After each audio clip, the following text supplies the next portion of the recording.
Hello mga friendship, magandang buhay po sa ating lahat.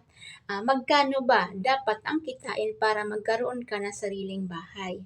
Alam mo ba kabayan na pwedeng-pwede ka na magkaroon ng sariling bahay kahit magkano ang kinikita mo ngayon. Lalong-lalo na nung nilabas ng ating government ang 4PH program. Kung ngayon nagrerenta ka ng 3,000, 5,000, 10,000 or 25,000 ay kayang-kaya mo na makaabil ng sariling bahay.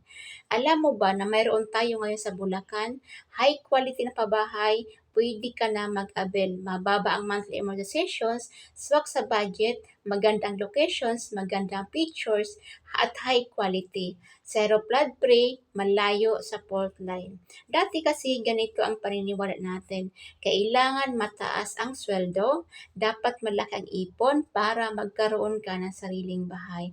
Kaya ngayon, renta ka ng renta, lumilipas ang taon, wala ka pa rin sariling bahay.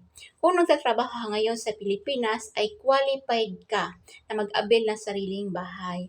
At kung ikaw naman ay OFW or virtual assistance, ay pwedeng-pwede ka na mag-avail ng murang pabahay ng ating government, lalo na kapag ikaw ay member sa Pag-ibig.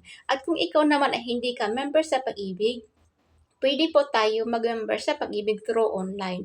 At kung willing ka na matulungan kita, magkaroon ng idea kung paano makapag-abil ng sariling bahay, direct message me, pag-usapin natin yan kasi ang hangad ko ang makatulong sa'yo na magkaroon ka na ng sarili mong bahay para na rin sa family at sa future mo na rin. At kung sa tingin mo nakatulong ang aking video, please like and share.